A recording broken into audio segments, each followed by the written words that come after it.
So the next speaker is Francesco Nitti from ABC. Hi, everybody. I'm going to share my screen. So, okay, I hope everybody sees my slides. Okay, now it should be full screen. Yes, it's okay. Okay, good. Can start. Okay, so thanks, David. So I will, in fact, this would be talk about a very natural continuation of Thomas' talk. In fact, I thank him because his talk is essentially the introduction to my talk. So I will continue along the lines of what Thomas was talking about, namely trying to find de Sitter in fundamental theories or in string theory, if you want, by following different routes with respect to the usual, the standard sort of mainstream way it has been found, been tried before, which is namely compactification and then solving a four-dimensional effective action. So, so this would be loosely based on some work that we've been doing with Elias and other people in the last couple of years. And so I will start with some basic facts. The first one is that string theory is the most studied candidate for a fundamental theory of gravity beyond GR. And the other fact is that de Sitter cosmology, or something that looks similar to de Sitter, was or is at some point or another a good approximation for the observed universe. However, the empirical fact is that, as we heard a moment ago, that four-dimensional de Sitter spacetime is extremely difficult to construct within this theory. In fact, there is even doubt that this could be done in a controllable way. And so this is one of the most troubling clashes for people that work on fundamental theory, because we would very much like to have de Sitter or something that is close to de Sitter in a fundamental theory of gravity. So the next two slides are the executive summary, essentially, of Thomas, of the whole first part of Thomas's talk. So the way you typically construct de Sitter in string theory, as we just heard, is that you start from 10 dimension and you split now the space-time in a 4-dimensional part and a 6-dimensional part, where the 6-dimensional part is compactified and it's full of other objects. Say, for example, you can use branes, fluxes, and things like that. And the 4-dimensional part is non-compact. And in the end of the day, you want a theory for the 4-dimensional metric to come out of this whole compactification. So what you do is you reduce on the compact 6-dimensional manifold and you get a low energy 4-dimensional effective field theory for gravity, and this typically contains a bunch of other fields like scalars. This comes also with a 4-dimensional effective potential, which hopefully stabilizes those light scalars and leaves eventually only heavy modes. And then on top of that, if you want to find de Sitter, you would like the effective potential to have a positive value at the stabilized minimum. So if you manage to do all of this, then 4-dimensional de Sitter spacetime is a solution of the 4-dimensional effective theory for the metric and the other fields that you can that are all massive. And in the sense that G mu nu is there is a solution in which G mu nu looks like this, where H is essentially given by the value of the effective potential divided by the Planck scale, the 4-dimensional Planck scale. So another more rigorous approach, instead of working, but this has been also tried a lot, instead of working at the level of the 4-dimensional effective field theory, you try to solve the 10-dimensional theory first and then reduce later. But this essentially boils down to the same philosophy. And in fact, in one line, this philosophy can be summarized as constructing de Sitter in string theory by obtaining de Sitter as a classical solution of some 4-dimensional or high-dimensional theory of gravity plus other fields. Okay. Now, this can go to some distance. For example, there is one famous attempt that was cited before, which is the KKLT model, which does claim to have a de Sitter solution. However, we've just heard that this has problems. In particular, the problems we heard is that it's not necessarily calculable. And in fact, I'm not going to give a list of this problem because we heard in Thomas's talk a very good account of this. But the question is whether, in fact, it's deeper than just looking at a single model. But people have been questioning in the last 5, 6 years, more generally, whether there is it is even possible in principle to construct de Sitter in a quantum gravity theory or in string theory in particular, and this is what we heard about the swampland problem. So this is the starting point of my talk, and based on these considerations, I will try to give some alternative approaches to constructing de Sitter, which are not based on finding de Sitter as a solution of some effective action. And in particular, what I want to emphasize is that we may live in something which is localized de Sitter space hypersurface in a space-time which in fact has negative curvature and has more than 4 dimensions. So in this way, you don't have to rely on 4-dimensional effective actions with a positive vacuum energy in order to construct a de Sitter metric. Okay, so I will illustrate this in a simple bottom-up model, and then the point is that all these ingredients of these bottom-up models can be found in string theory, and then hopefully, if this works, one could try to make it into a more top-down model. So on the gravity side, and this model would be based on holography, which is something which also you find in string theory and which I will mention. Although you are not,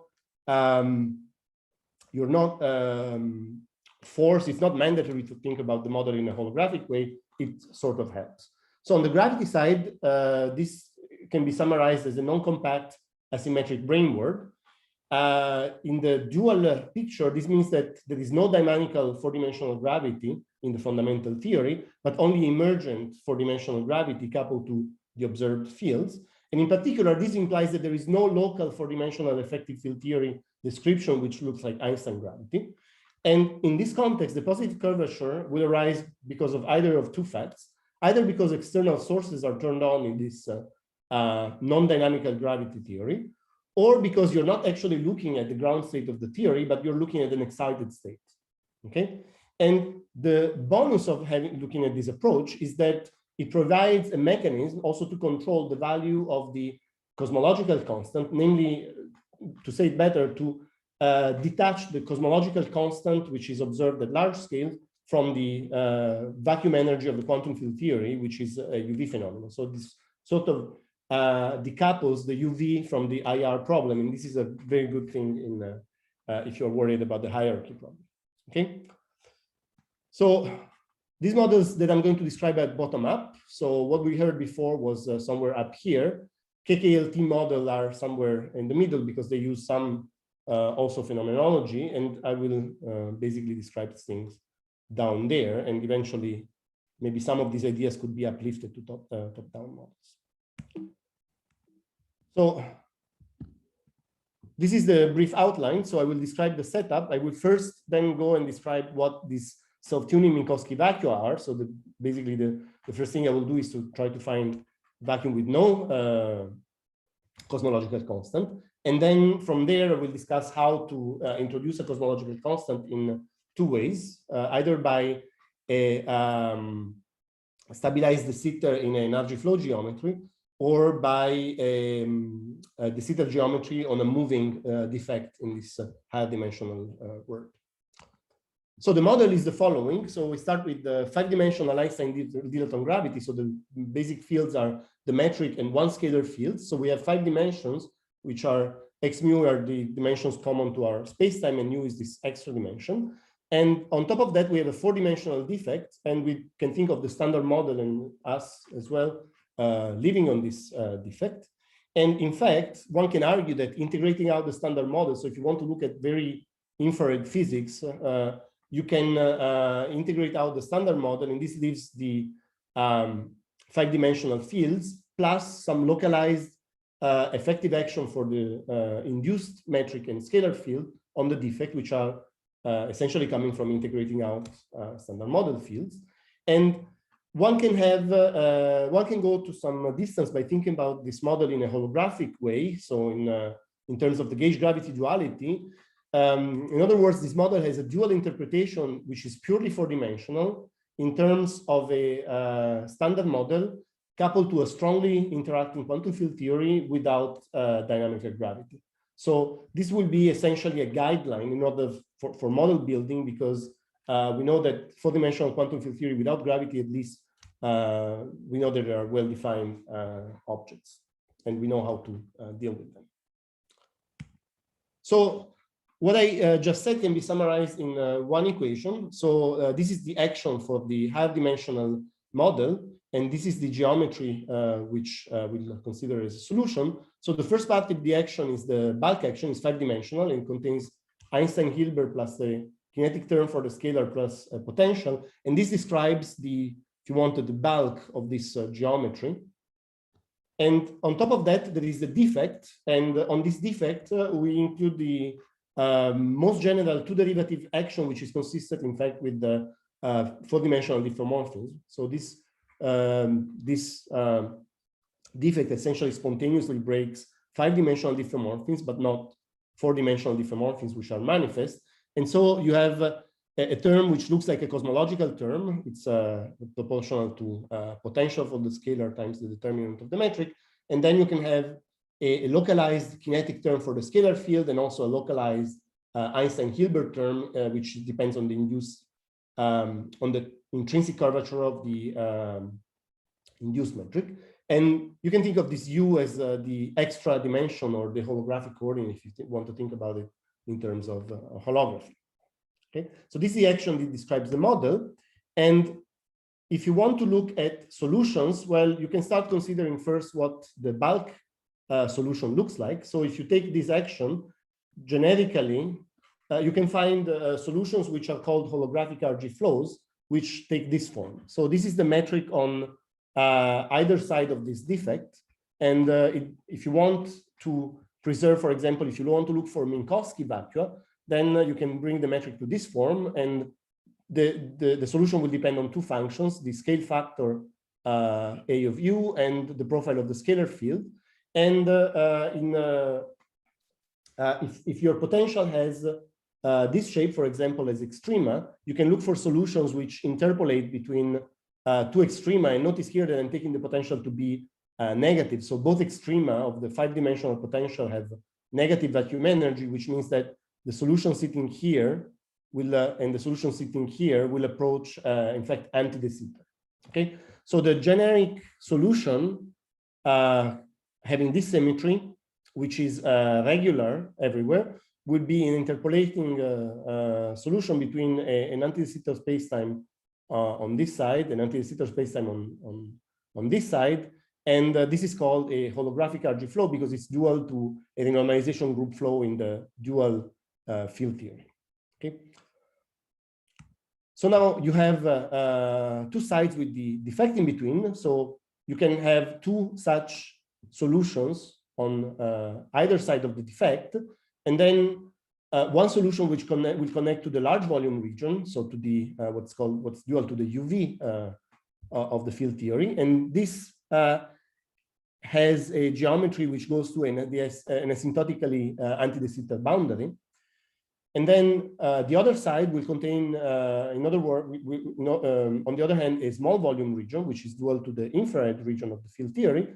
And then these two solutions, which look the same, will have two different functions as scale factors, and they can be glued together at the defect using the Israel junction conditions, which can be derived from the action that I wrote a couple of slides ago, which I will not write here for, don't want to be too technical. So the analysis of this equation shows you that if you impose a regularity condition in the small volume region and you impose the junction condition, then you end up having generically finding a solution where the geometry of the defect is Minkowski. So this happens for whatever values of the vacuum energy you put on the brane.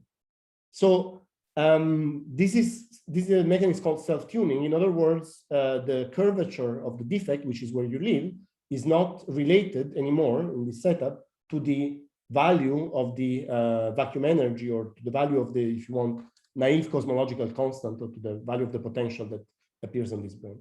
So this model, unlike 4-dimensional gravity coupled to a scalar, does have flat solutions no matter what the value of the vacuum energy is, and you can take this as a starting point in order to construct physics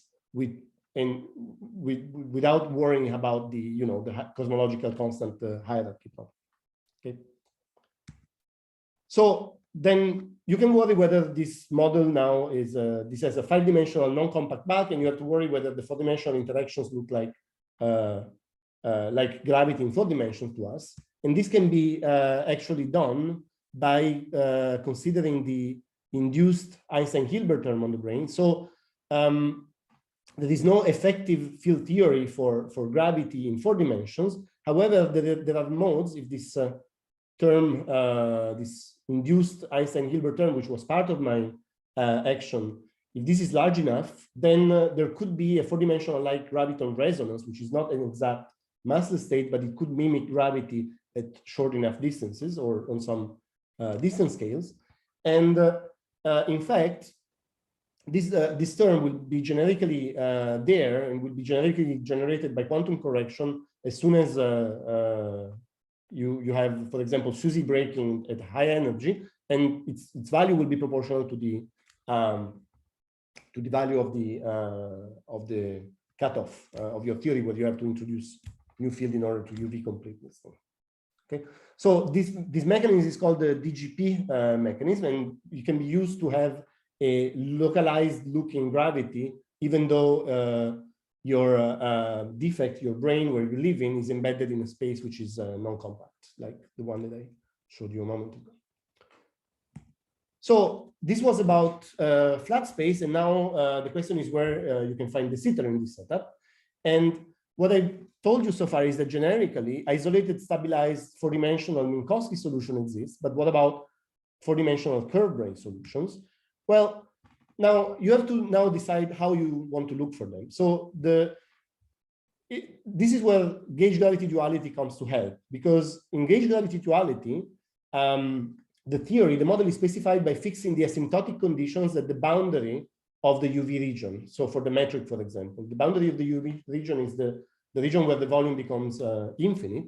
And if you fix the boundary condition in such a way that you do find Minkowski solutions, then with those same boundary conditions, generically there are no stabilized curved brane solutions, for example, with positive curvature. So you cannot find in the same, without changing the boundary conditions of the solutions that I just wrote here, you cannot find in the same theory some solutions where the brane is, for example, is fixed at some point and at the same time is curved as a positive curvature, for example. So where do you look for de Sitter? Well, you have two options. Either you change the boundary conditions and turn metric sources in the UV region, so at the very end of the large volume region, and this you can call it forced holography. It's a holography in the presence of metric sources. Or you can say, instead of looking at the vacuum state, you look at some excited state, for example, a time-dependent configuration in which this brane is no longer stabilized, but it moves around in this higher dimensional bulk.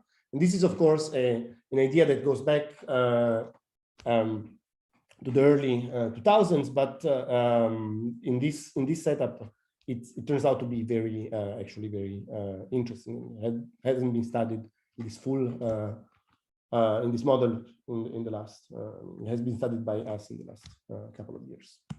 So the first option is to change the boundary conditions. So how do you find a stabilized 4-dimensional brane? So on the left, if you want, you can imagine this thick line to be the UV, and then this U direction is the extra dimension, and then you put your brane here somewhere where it's stabilized, if you keep the UV part of the space-time flat. But then what you can do is you can change the boundary condition and make them, you can sort of impose that the UV has, for example, positive curvature. And then what you have to do is you have to change your vacuum, your bulk solution. And also you have to embed, to recalculate the embedding on the brane. And therefore you have to solve the junction condition now for a curved brane in this setup. Okay, so you do this, and it turns out that the general ansatz now has to be modified. So instead of having a Minkowski metric here, you have to assume a generic curve metric. And we looked at metrics which are Einstein, so constant curvature, Einstein with constant curvature. And if you want a de Sitter space, then you have to take this curvature to be positive. And it turns out that the geometry is controlled by one dimensionless parameter. And this parameter is the ratio of the curvature of your boundary, which is the one that you impose here in the at the end of space you want, if you want, in the UV, and this this phi minus quantity. Phi minus, you can think of it as the relevant coupling which drives the RG flow from the UV to the infrared in the holographic language, in the dual language. And this quantity phi minus is dimensionful as dimension, in fact, some number delta minus, which depends on the details of the theory. And you can think of it as the asymptotic boundary condition, setting the asymptotic boundary condition for the scalar field in the large volume region. So out of these two dimensionful parameters, you can find a dimensionless one. And in fact, you can study this your geometry as a function of this dimensionless curvature parameter R. And what you find is that the geometry, in fact, looks like this. So if these were the bulk geometries with the flat branes, with flat slices, with zero curvature on the boundary, then it turns out that when you introduce curvature, the geometry now caps off at some finite distance in the small volume region. So the geometry essentially ends here, okay, because curvature effect dominates in the IR. And it turns out that you can find solutions with a stabilized brane by gluing together two of the solutions, pretty much as you were able to do in the flat case. And in this case, also you find basically one or at most a discrete set of solutions given the UV boundary conditions are fixed. Okay, so these are functions of the bulk geometry plus the UV boundary conditions, and of course there are also functions of the brane parameters of these functions which appear in the brane action. So you can now go and study this in some simple models, and in fact you find in a very simple model something which is quite interesting. This is, for example, what you find in a model where the bulk potential for the scalar field is a quartic potential, just basically a Mexican head potential. And then the brane potentials, we take them as simple exponentials. And then this plot, for example, you can sort of try to understand what happens to the four-dimensional curvature by looking at this plot. So on the horizontal axis, there is this dimensionless curvature parameter that I told you about. And on the vertical axis, there is something which is the brane curvature. So this RB is the value of the Ricci scalar evaluated on the brane divided by this R star. R star, it's the naive brane curvature that you would have in a purely four-dimensional action, namely essentially the cosmological constant divided by the Planck scale in suitable units. Okay, so now the interesting thing is that you have regimes where this ratio is arbitrarily close to zero for generic values of this WB of this R star. In other words, in these models, so this is a little bit like the self-tuning story. In other words, even if you had a large vacuum energy, you can still be in a region where the effective curvature of your universe is arbitrarily close to zero. And this you can be essentially, you can fix by playing with the boundary conditions for this curvature parameter R. So this curvature parameter is not a dynamical parameter of the theory, but it's set by your boundary conditions. So this is why this sort of escapes arguments like based on minimizations of potentials, where typically you get either you get large cosmological constants or large curvature unless you fine tune some dynamical some coupling in the theory. So the second option that I wanted to tell you about, so this was the first option was again getting de Sitter by changing boundary conditions. The second option is to construct a cosmological de Sitter brane, now in the same theory which allowed the self-tuning Minkowski vacuum. So this starts from the simple observation that if you take a brane, a defect moving with non-zero velocity in a warped curved geometry, then you get a Freeman-Robertson-Walker-like induced metric on the defect, and this is essentially what goes under the name of brane cosmology. And in particular, if you now take the set I described before with two warped, negatively curved geometries glued together at an interface at the defect, if you make this defect move towards the large volume region of the geometry, this will look like for observers on the brane like an expanding universe. Okay, So the question then now you can ask is, can you induce a 4-dimensional de Sitter metric on this defect without having sources for the boundary metric? So unlike what I described before. And if this is true, then you can realize de Sitter as an excited state in the same theory which admits the Minkowski vacuum, which is the solution with flat branes that I told you before. And this was studied in this paper with Elias Kiritsis and other collaborators. So now to solve this problem is typically hard. And what we did is we 5 minutes. We took an approach where we studied the probe limit. In other words, we neglect the back reaction of the defect on the bulk geometry. So the bulk is the same as the static vacuum. So it just takes the simpler form with flat slices. And then the brane is embedded as simply a function, u as a function of t, where t is time and u is the 5-dimensional coordinate. And you can go to some extent in studying what's going on from a qualitative point of view. Then, of course, for more realistic model, things would have to be studied, including back reaction, and this can probably only be done numerically. So the nice thing about the probe limit, so the neglecting the back reaction approach, is that the induced metric on the brane is very simple. It's a Friedman-Robertson-Walker geometry, which depends on two things. Depends on the scale factor, which is the background scale factor, and it depends on the brane trajectory u of tau, where tau now is the proper time on the brane. And therefore, once you fix the scale factor, you can solve for the proper time by solving essentially a ordinary differential equation for the u of tau, and this gives you immediately the effective geometry seen on the brane. Okay, so the pro is that u of tau is, in fact, you can show that it's exactly solvable after a of u is given. Essentially, you can solve the problem by doing by integrating a simple differential equation, but of course not generically applicable, because the probe condition may fail, and then when it fails, you have to solve the full problem with a moving brane and a time-dependent, in fact, bulk geometry. So let's see what happens in this probe limit. So the first thing that we checked is that, in fact, you can recover self-tuning as a dynamical, in the dynamical theory described in this u of t. And in fact, in the non-relativistic limit, you can show that this u behaves, this brane position behaves as a point particle in a potential.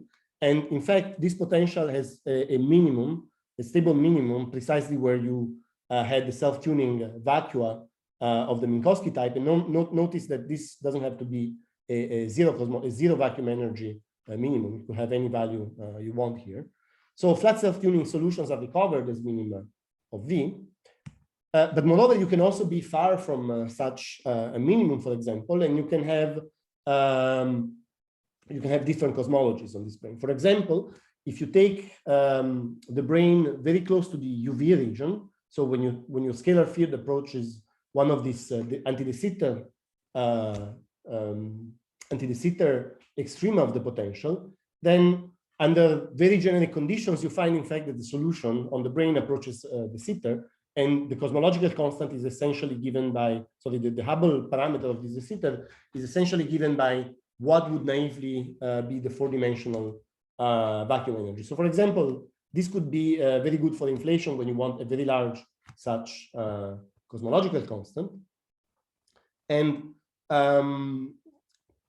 this is what happens when you are in the when your brane is approaching the UV region. But you could also have different options. For example, you can have an intermediate inflation period in which the brane is sort of grazing a maximum or an extremum of this bulk potential. So here, this V is the bulk potential for the scalar field, and this red line, you can think of it as the trajectory of the brane. So if the brane spends some time close to an extremum of this potential, then the metric is also close to the Sitter, except that it will not stop there, but eventually it will exit the Sitter. So this will look like an inflationary trajectory. And then the question is, well, then you should have some mechanisms to recover normal hot Big Bang cosmology afterwards. So this is under investigation. So there is another possibility. This is related to what also Thomas described, this proposal by Danielson et al. That we may live on a bubble wall which has a de Sitter geometry embedded in a sort of a higher dimensional vacuum with a negative cosmological constant. So this is somewhat similar in speed in the sense that this also does not look for the Sitter space as a solution of a vacuum of an effective four-dimensional field theory. And I will not tell you more about this, but it goes more or less in the same direction. So let me conclude.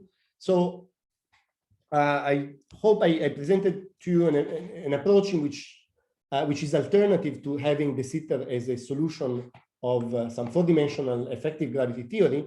And in this approach, de Sitter is not realized as a vacuum or a ground state or even a metastable state in an effective theory, but it's either driven by external sources or is considered an excited state of a theory whose vacuum is actually Minkowski.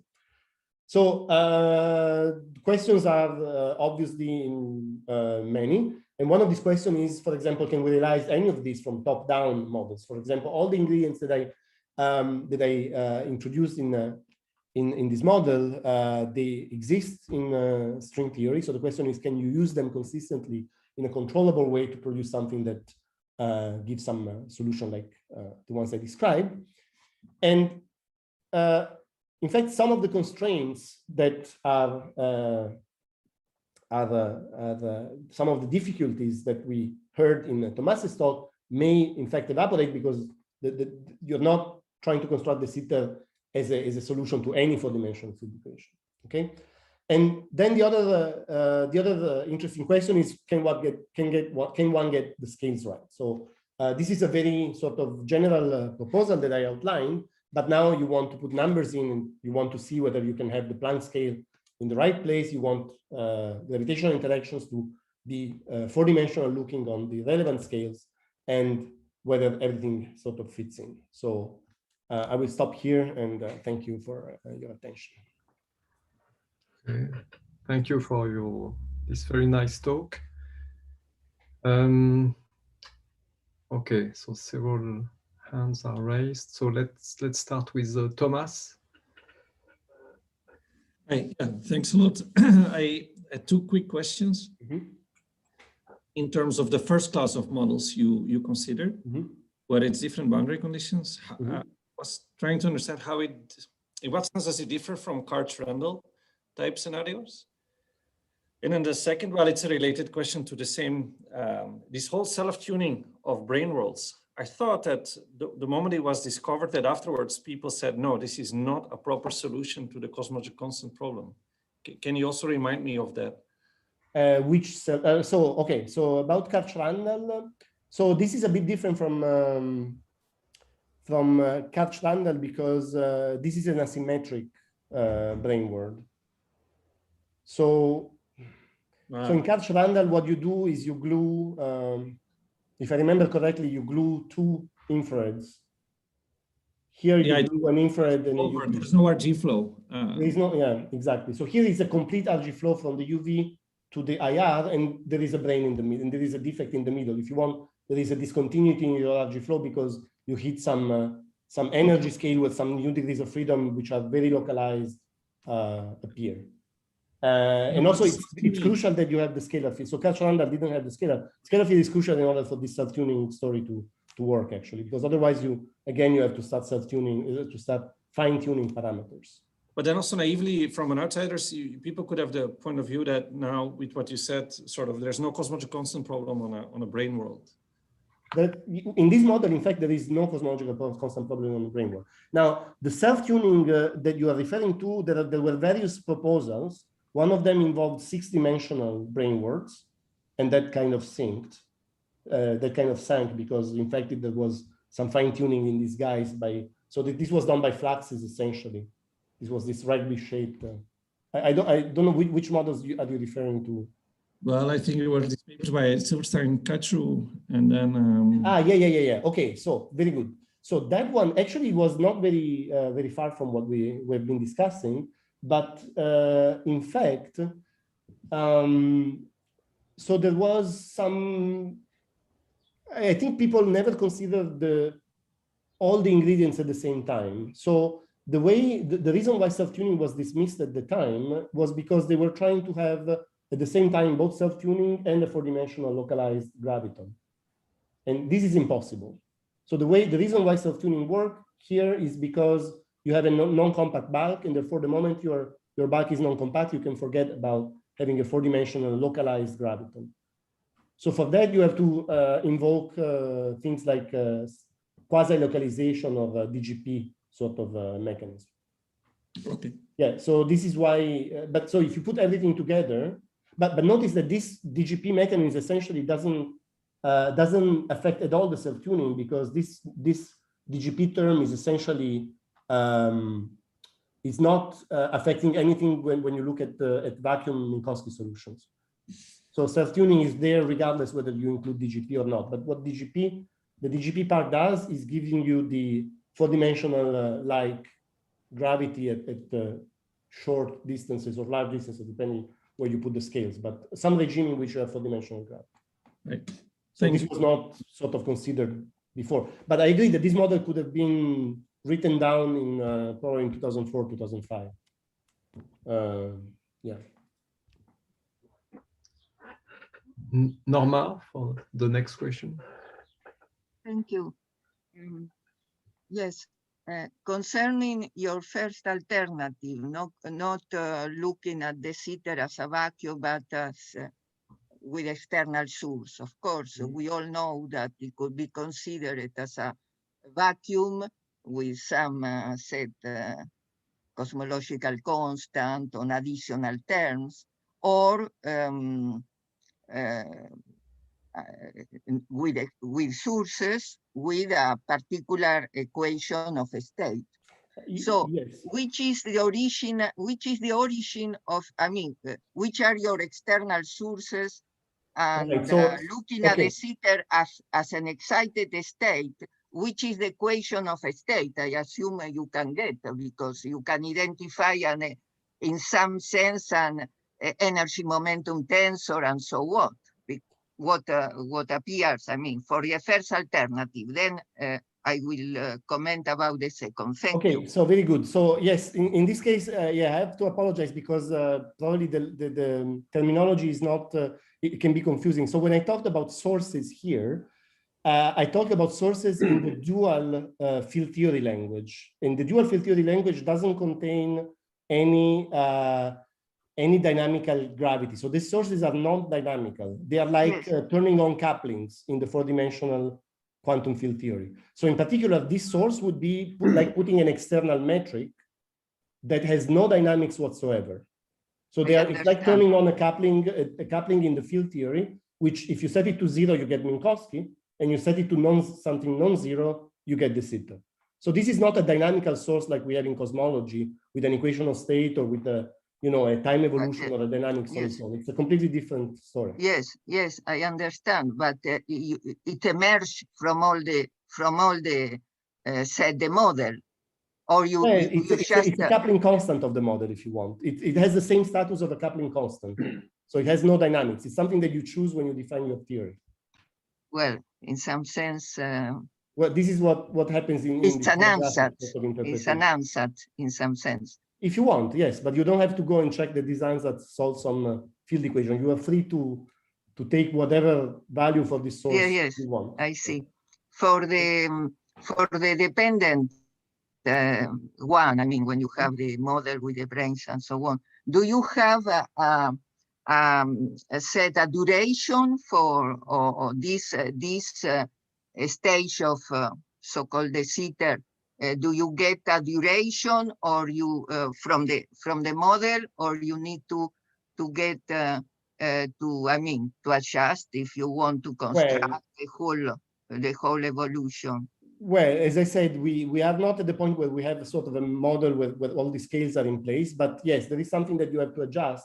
Let me tell you that the closer you pass to this extremum, so the closer the solution passes through this extremum, the longer your inflation lasts. Okay, so that depends on which solution. So the 5-dimensional model has many solutions. You have to choose one which passes very, very close to the minimum, and this we don't know if it can be done without fine-tuning anything, but this is something that we are actually looking at the moment. We don't have any. So we understand the qualitative picture, but we sort of haven't put any numbers in yet. Well, thank you. Mm-hmm. Thank you again, Francesco. So I think we can now move to the next speaker. Okay, thank you. Let me